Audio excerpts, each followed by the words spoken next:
everyone. Welcome back to our bestie vlog. ಅಕ್ಕ ನಮ್ಮ ಪಾಪು ಏನಾದ್ರು ಸ್ನಾಕ್ಸ್ ಕೇಳ್ತಾನೆ ಇರುತ್ತೆ. ಏನಾದ್ರು ಹೆಲ್ದಿ ಏನಾದ್ರು ನಿಂಗೆ ಗೊತ್ತಿದ್ರೆ ಕಲಿಸ್ಕೊಡು. ಸ್ವೀಟ್ ಬೇಕಾ ಖಾರ ಬೇಕಾ? ಮಕ್ಕಳಲ್ವಾ ಸ್ವೀಟ್ ಇದ್ರೆ ಚೆನ್ನಾಗಿರುತ್ತೆ. ನನಗೆ ಐರನ್ ರಿಚ್ ಇರಬೇಕು, ಕ್ಯಾಲ್ಸಿಯಂ ಇರಬೇಕು, ಆ ಥರದ್ದು ಸ್ವೀಟ್ ಕಡಿಮೆ ಇರಬೇಕು. ರಾಗಿ ನಡೆಯುತ್ತಾ? ಅದು ಬೆಸ್ಟ್ ಅಲ್ವಾ? ಇವತ್ತು ನಾವು ರಾಗಿ ಸ್ವೀಟ್ ಲಡ್ಡು ಮಾಡೋಣ. ಅದಕ್ಕೆ ಬೇಕಾಗಿರೋ ಸಾಮಾನುಗಳು ಏನಿದೆ ಅಂತ ತೋರಿಸ್ತೀನಿ. ರಾಗಿ ಸ್ವೀಟ್ ಲಡ್ಡಿಗೆ ಮೇನ್ ಆಗಿ ಬೇಕಾಗಿರೋದು ರಾಗಿ ಫ್ಲೋರ್. ನಾವಿಲ್ಲಿ 4 ಕಪ್ ರಾಗಿ ಫ್ಲೋರ್ ತಗೊಂಡಿದ್ದೀವಿ. ಇನ್ನೊಂದೇನೆಂದರೆ ಇದನ್ನ ರಾಗಿನ ಮೊಳಕೆ ಕಟ್ಟಿ ಬೇಕಾದ್ರೆ ಪೌಡ್ರ್ ಮಾಡಿಕೊಂಡು ಯೂಸ್ ಮಾಡ್ಬೋದು. ನಾವಿಲ್ಲಿ ಡೈರೆಕ್ಟ್ ಮೊಳಕೆ ಕಟ್ಟದೇ ಇರೋವಂಥ ರಾಗಿ ಪೌಡ್ರನ್ನ ಯೂಸ್ ಮಾಡ್ಕೊತಾ ಇದ್ದೀವಿ. ಅದ್ರ ಜೊತೆಗೆ ಬೆಲ್ಲ, ಕಡಲೆ ಬೀಜ, ಗೋಡಂಬಿ, ಬಾದಾಮಿ ಮತ್ತು ಡೇಟ್ಸ್, ಹಸಿ ಕಬ್ಜನ ನಾವು ತೊಗೊಂಡಿರೋದು. ಈ ಎಲ್ಲ ಇಂಗ್ರೀಡಿಯೆಂಟ್ಸ್ ಜೊತೆಗೆ ಉಡ್ಕೊಳ್ಳೋಕ್ಕೆ GRB ತುಪ್ಪವನ್ನು ತಗೊಂಡಿದ್ದೀವಿ. ಈಗ ರಾಗಿ ಲಡ್ಡು ಮಾಡೋದಕ್ಕೆ ಫಸ್ಟ್ ಇವುಗಳನ್ನೆಲ್ಲ ಹುರ್ಕೋಬೇಕು. ಫಸ್ಟ್ ರಾಗಿ ಹಿಟ್ಟನ್ನ ಹುರ್ಕೊಳ್ಳೋಣ. ಸ್ಟವ್ ಹಚ್ಚೋಣ.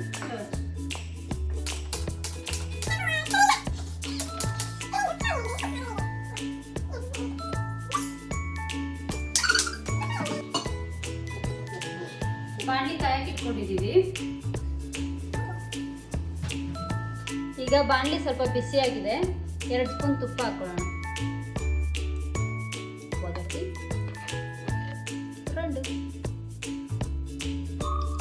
ತುಪ್ಪ ಸ್ವಲ್ಪ ಬಿಸಿ ಆಗಬೇಕು. ಇವಾಗ ರಾಗಿ ಹಿಟ್ಟು ಹಾಕೊಳ್ತಾ ಇದ್ದೀವಿ.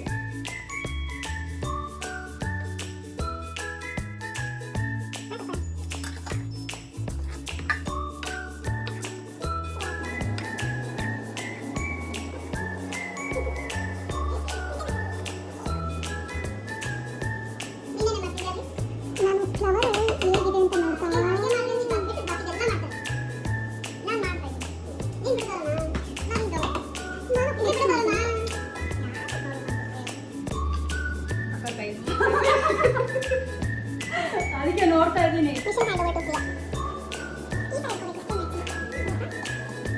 ಸ್ವಲ್ಪ ಅದ್ರದ್ದು ಸ್ಮೆಲ್ ಬರೋದಕ್ಕೆ ಸ್ಟಾರ್ಟ್ ಆಗುತ್ತೆ. ಅಲ್ಲಿವರೆಗೂ ಸ್ವಲ್ಪ ಚೆನ್ನಾಗಿ ಹುರ್ಕೋಬೇಕು.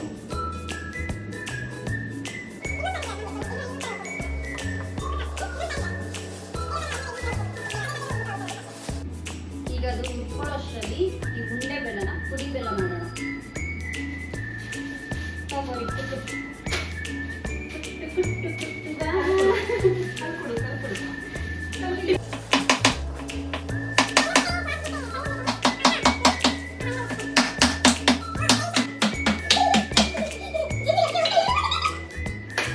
ಏನಪ್ಪ ಚಿಕ್ಕ ಹುಡುಗಿಗೆಲ್ಲ ಇಂಥ ಕೆಲಸ ಮಾಡ್ಬಿಡ್ತಾರೆ. ಬೆಲ್ಲನ ಸ್ವಲ್ಪ ಕುಟ್ಟಿ ಇಟ್ಕೊಂಡಿದ್ದೀವಿ. ಇದನ್ನ ಆಮೇಲೆ ಕರಗಿಸೋಣ. ಸರಿ ಆಯ್ತಾ? ಇನ್ನೊಂದು 1 ಮಿನಿಟ್ ಮಾಡೋಣ.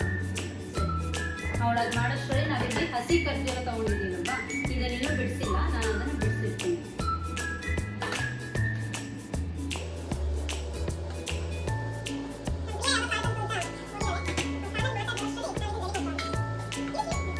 ಇವಾಗ ರಾಗಿ ಹಿಟ್ಟು ಚೆನ್ನಾಗಿ ಸ್ಮೆಲ್ ಬರ್ತಾ ಇದೆ.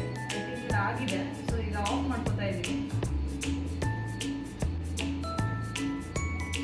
ಇದನ್ನ ಬೇರೆ ಬೌಲ್ಗೆ ಟ್ರಾನ್ಸ್ಫರ್ ಮಾಡ್ಕೊಳ್ಳೋಣ.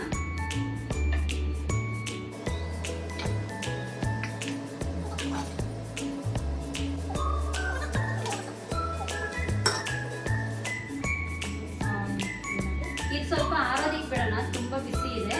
ಇದು ಆರೋಷ್ಟರಲ್ಲಿ ಇದು ಬಾಕಿ ಇರೋದೆಲ್ಲ ಡ್ರೈ ರೋಸ್ಟ್ ಮಾಡ್ಕೊಳ್ಳೋಣ. ಕಡಲೆ ಬೀಜ ಹುರ್ಕೋತಾ ಇದ್ದೀವಿ. ಒಟ್ಟಿಗೆ ಹಾಕೊಂಡ್ಬಿಡು. ಅದೇ ಸರಿನಾ? ಈಗ ಕಡಲೆಕಾಯಿ ಬೀಜ, ಗೋಡಂಬಿ ಮತ್ತೆ ಬಾದಾಮಿ ಮೂರನ್ನು ಒಟ್ಟಿಗೆ ಹುರ್ಕೊಳ್ಳೋಣ.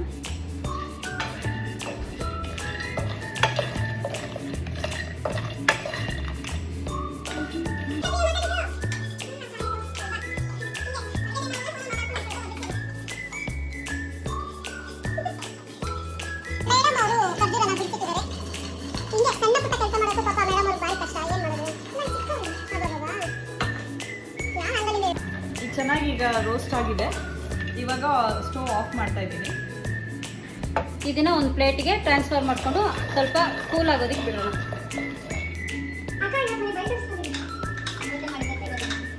ಅಡುಗೆ ಮಾಡಪ್ಪ ಅಂದ್ರೆ ನನಗೆ ಬೈದಿಸ್ಕೊಂಡಿದೆ. ನಾನು ನಮ್ಮ ಮಾಸ್ಟರ್ ಸ್ವಲ್ಪ ಆಗಬೇಕು. ರಾಗಿ ಹಿಟ್ಟು ಆಲ್ರೆಡಿ ಕೂಲ್ ಆಗಿದೆ. ಇದು ಸ್ವಲ್ಪ ಕೂಲ್ ಆಗೋಷ್ಟರಲ್ಲಿ ನಾವೀಗ ಬೆಲ್ಲನ ಕರಗಿಸ್ಕೊಳ್ಳೋಣ. ಈಗ ಅದೇ ಬಾಣಲಿಗೆ ನಾವು ಬೆಲ್ಲ ಸ್ವಲ್ಪನೇ ನೀರು ಹಾಕ್ಬಿಟ್ಟು ಕರಗಿಸ್ಕೊಳ್ತಾ ಇದೀವಿ.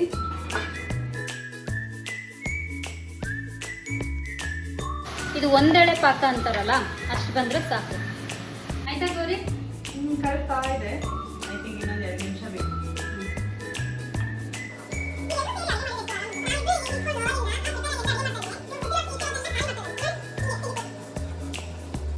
ಸಕ್ಕರೆ ಇವಾಗ ಏನಾದ್ರು ಒಂದೆಳೆ ಪಾಕ ಬರಬೇಕು ಅಂದ್ರೆ, ಇನ್ಸ್ಟೆಂಟ್ ಆಗಿ ಬೇಗ ಆಗ್ಬೇಕು ಅಂದ್ರೆ, ಈಗ 1 ಕಪ್ ನೀನು ಸಕ್ಕರೆ ಹಾಕ್ತೀಯ ಅಂದ್ರೆ ಅದಕ್ಕೆ 1/4 ಗ್ಲಾಸ್ ಅಷ್ಟು ನೀರು ಹಾಕ್ಬೇಕು. ಹಾಕಿ 5 ವಿಜಿಲ್ ಹಾಕಿಸ್ಕೋಬೇಕು ಕುಕ್ಕರಲ್ಲಿ. ಕರೆಕ್ಟಾಗಿ ಒಂದೆಳೆ ಪಾಕ ಬಂದಿರುತ್ತೆ. ಅಂದ್ರೆ ಈ ತರ ಬಾಂಡಿಲ್ ಹಾಕಿ ಮಾಡಿದ್ರೆ ತುಂಬಾ ಲೇಟ್ ಅದು ಪ್ರೊಸೆಸಿಂಗ್ ಅಲ್ವಾ? ಅಂದ್ರೆ ಬೆಲ್ಲಕ್ಕಲ್ಲ ನಾನು ಹೇಳ್ತಾರೆ. ಅದು ಬ್ಲಾಕ್ ಹಾಕ್ಬಿಟ್ರೆ ಇಲ್ಲ, ಏನಾಗಲ್ಲ. ಕರೆಕ್ಟಾಗಿ ಅಂದ್ರೆ ಅಳತೆ ನೀರು ಕರೆಕ್ಟಾಗಿ ಹಾಕ್ಬೇಕು. ಅಳತೆ ನೀರು ಕರೆಕ್ಟಾಗಿ ಹಾಕಿದ್ರೆ ಕರೆಕ್ಟ್ ಆಗುತ್ತೆ. ಶುಗರ್ ಇರೋರಿಗೆಲ್ಲ ಇದು ತುಂಬಾನೇ ಒಳ್ಳೆ ಸಿಹಿ ತಿನಿಸು ಅಂತ ಹೇಳ್ಬೋದು. ಈಗ ಬೆಲ್ಲ ಇರೋರು ಸಹ ತಿನ್ಬೋದು ಇದನ್ನ. ಬೆಲ್ಲ ಯೂಸ್ ಮಾಡ್ತಾ ಇದೀವಿ. ಇದು ನಿಮ್ಗೆ ಆಪ್ಷನಲ್. ಹಸಿ ಖರ್ಜೂರನೇ ಸಾಕು, ಬೆಲ್ಲ ಬೇಡ ಅಂದ್ರೆ ಬರೀ ಹಸಿ ಖರ್ಜೂರದಲ್ಲೇ ಮಾಡ್ಕೋಬಹುದು. ಅದು ಸಹ ಸ್ವೀಟ್ ಬರುತ್ತೆ, ಸ್ವಲ್ಪ ಕಮ್ಮಿ ಸ್ವೀಟ್ ಬರುತ್ತೆ ಅಷ್ಟೇ. ಈಗ ಬೆಲ್ಲದಲ್ಲಂತೂ ಐರನ್ ಅಂಶ ಇದೆ. ರಾಗಿನಲ್ಲಿ ಕ್ಯಾಲ್ಸಿಯಂ ಮತ್ತೆ ಐರನ್ ಎರಡು ಇದೆ. ಮತ್ತೆ ಡೇಟ್ಸ್ ಮತ್ತೆ ಡ್ರೈ ಫ್ರೂಟ್ಸ್ ಎಲ್ಲ ಹಾಕ್ತಾರೆ. Very good healthy snacks. Bone ಹೆಲ್ತ್ಗಂತೂ ತುಂಬಾನೇ ಹೆಲ್ಪ್ ಆಗುತ್ತೆ. ಯಾರು ಬೇಕಾದ್ರೂ ತಿನ್ಬೋದು. ಚಿಕ್ಕವರಿಂದ ಮುದುಕರವರೆಗೂ ಆರಾಮಾಗಿ ತಿನ್ಬೋದು. ಏನು ಯೋಚನೆ ಮಾಡೋ ಅವಶ್ಯಕತೆ ಇಲ್ಲ. ಶುಗರ್ ಇದೆ ಈಗಪ್ಪ ತಿನ್ನೋದು ಅದೆಲ್ಲ ಏನಿಲ್ಲ. ಶುಗರ್ ಇರೋರು ಆರಾಮಾಗಿ ಮಾಡ್ಕೊಂಡು ತಿನ್ಬೋದು. ಇವಾಗ ಇದು ಮೆಲ್ಟ್ ಆಗಿದೆ. ಇದು ಹೇಗೆ ನಮ್ಗೆ ಗೊತ್ತಾಗ್ತಾ ಇದೆ ನಿಮಗೆ ಇಲ್ಲೇ ನೋಡ್ಬಿಡೋಣ. ಇದು ಆಲ್ರೆಡಿ ಝೂಮ್ ಮಾಡ್ತೀವಿ.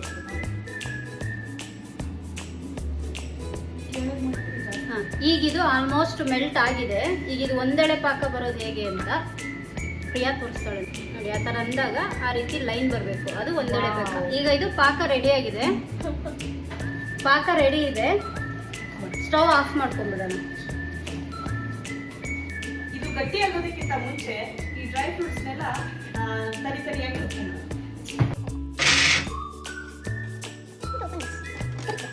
ಈಗ ಇದು ರೆಡಿ ಇದೆ.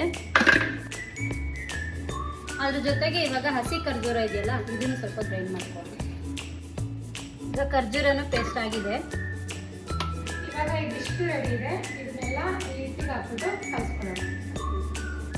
ಈಗ ಈ ರೆಡಿಯಾಗಿರೋ ರಾಗಿ ಹಿಟ್ಟಿಗೆ ಏನೇನು ನಾವೆಲ್ಲ ಡ್ರೈ ಎಲ್ಲ ರೋಸ್ಟ್ ಮಾಡಿ ಇಟ್ಕೊಂಡು ಪೌಡ್ರ್ ಮಾಡಿ ಇಟ್ಕೊಂಡಿದ್ದು ಅದನ್ನೆಲ್ಲ ಮಿಕ್ಸೆಡ್ ಮಾಡಿ ಲಡ್ಡು ತಯಾರು ಮಾಡೋಣ. ಜೊತೆಗೆ ಬೆಲ್ಲದ ಪಾಕನೂ ಸಹ ಆ್ಯಡ್ ಮಾಡಿಕೊಂಡು ಬಿಸಿ ಇದ್ದಾಗಲೇ ಸ್ವಲ್ಪ ಚೆನ್ನಾಗಿ ಮಿಕ್ಸೆಡ್ ಮಾಡ್ಕೋಬೇಕು.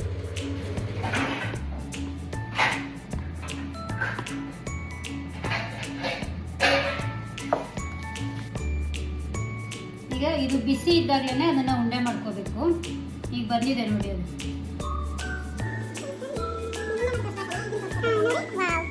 ಓಕೆ, ನಾನು ಜಾಯಿನ್ ಆಗ್ತೀನಿ. ಇದನ್ನ ಬಿಸಿ ಆರೋಷ್ಟರಲ್ಲಿ ಎಲ್ಲ ಉಂಡೆ ಮಾಡಿ ಇಟ್ಕೊಳ್ಳೋಣ. ಈ ಸೈಜ್ ಓಕೆನಾ ಅಕ್ಕ? ಇನ್ನೊಂದು ಹೇಳ್ಬೇಕು, ಇದಕ್ಕೆ ಎಳ್ಳು ಮತ್ತೆ ಕೊಬ್ಬರಿ ಹಾಕೊಂಡ್ರೆ ಇನ್ನೂ ಟೇಸ್ಟ್ ಸಕ್ಕತ್ತಾಗಿರುತ್ತೆ. ಬಟ್ ಏನು ಮಾಡೋದು, ನಮ್ಮ ಗೌರಮ್ಮಗೆ ಅದು ಅಲರ್ಜಿ. ಅದಕ್ಕೋಸ್ಕರ ನಾವು ಎಳ್ಳನ್ನ ಇದರಲ್ಲಿ ಯೂಸ್ ಮಾಡ್ತಾ ಇಲ್ಲ. ಬಟ್ ನೀವು ಹಾಕ್ಕೊಳ್ಳಿ, ಇನ್ನೂ ಚೆನ್ನಾಗಿರುತ್ತೆ ಟೇಸ್ಟ್. ನಮ್ಮ ಲೆವೆಟಲ್ಲಿ ಯಾರಿಗಾದ್ರೂ ಇದು ಬೇಕಿತ್ತು ಅಂದರೆ ಮುಂಚೆನೇ ಹಾಕ್ಕೊಡಿ, ಮಾಡ್ಕೊಡ್ತೀವಿ. ನೀವು ನಮ್ಮ ಕೈ ರುಚಿ ಹೇಗಿರುತ್ತೆ ಅಂತ ಟೇಸ್ಟ್ ಮಾಡಿ ನೋಡಿ ಹೇಳಿ. ಇವಾಗ ರಾಗಿ ಲಡ್ಡು ತಯಾರಾಗಿದೆ. ನಮಗೆ ಇದರಲ್ಲಿ 4 ಕಪ್ ನಾವು ತಗೊಂಡಿದ್ದೀವಲ್ವಾ ರಾಗಿ ಹಿಟ್ಟು, ಅದ್ರಲ್ಲಿ ನಮಗೆ 40ರಿಂದ 45ವರೆಗೂ ಆಗಿದೆ. ನೀವು ಮನೇಲಿ ಇದನ್ನ ಟ್ರೈ ಮಾಡಿ ಹೇಗಿದೆ ಟೇಸ್ಟ್ ಅಂತ ಹೇಳಿ. ಯಾರಿಗಾದ್ರೂ ಬೇಕಿತ್ತು ಅಂದರೆ ಹೇಳಿ, ನಾವು ಮಾಡ್ಕೊಡ್ತೀವಿ. ಓಕೆ,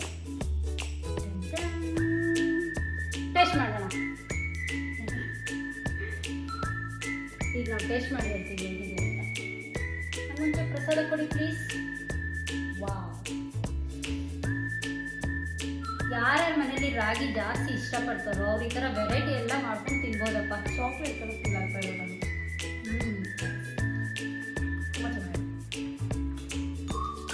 ಎಲ್ಲ ಮಿಡಿ ಆರಾಮಾಗಿ ಶುಗರ್ ಆರಾಮಾಗಿ ತಿನ್ಬೋದು. ತುಂಬಾನೇ ಚೆನ್ನಾಗಿ ಬಂದಿದೆ. ನೀವು ಟ್ರೈ ಮಾಡಿ ಹೇಗಿದೆ ಅಂತ ಕಮೆಂಟ್ ಮಾಡಿ.